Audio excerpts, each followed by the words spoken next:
This is a Magyar Királyság útlevél, Royal Hungarian passport. It was my paternal grandmother's, and it expired on February 17th, 1942.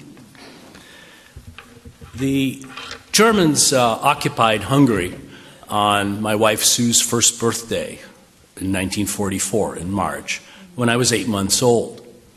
We were the lucky ones, which I think is the best sort of title for my reflection and remembrance on it. We did not have numbers. We were a very small family. I have no cousins. Both sets of aunts and uncles were already gone from Hungary, so it was just my mother and father and brother and myself and two grandmothers who were in Budapest when the Germans marched in. This is my grandmother's yellow star, which I showed you about 5-6 years ago when we had another remembrance. This is the real thing. It's not a replica, which we had to wear.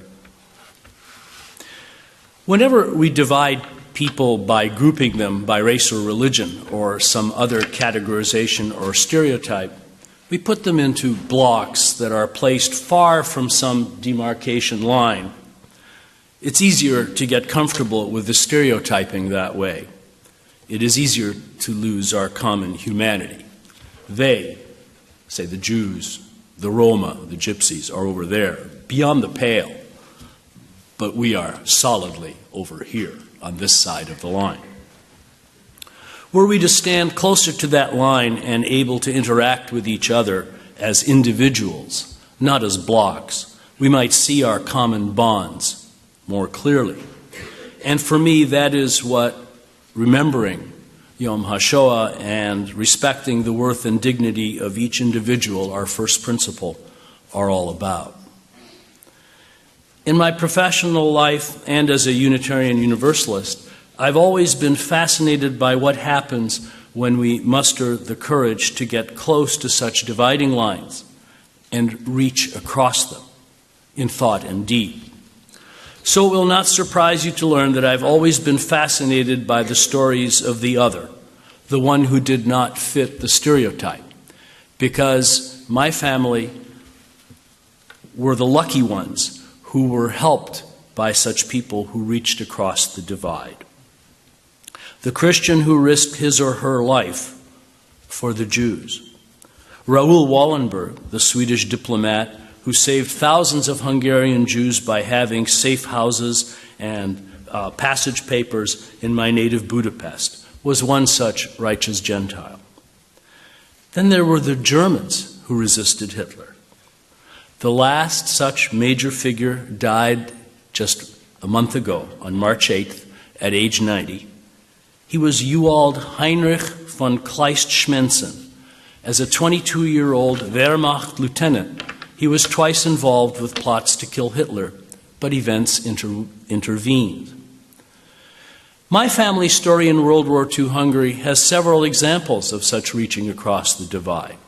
A Christian couple, Victor and Clara Gyarmati, risked their lives to hide me at their summer cottage at Lake Balaton in 1944 after the Germans occupied Hungary. But I soon had to return to Budapest to treat a congenital hip dislocation.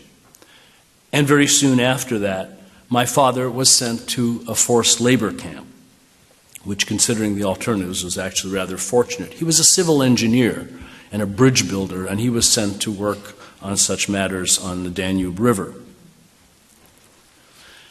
Very soon after that, a Hungarian army soldier who, yes, for money, got my father back home, very sick but alive.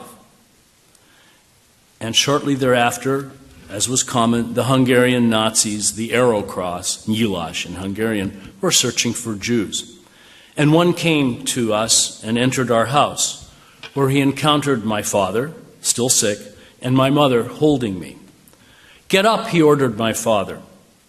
But then, for some reason that we don't understand to this day, perhaps on seeing the three of us together, I was less than a year old, the Nazi was struck by a human feeling.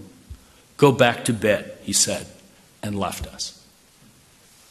The lesson for me as a Unitarian Universalist is to understand and elicit that human feeling, that shred of inherent worth and dignity in every soul.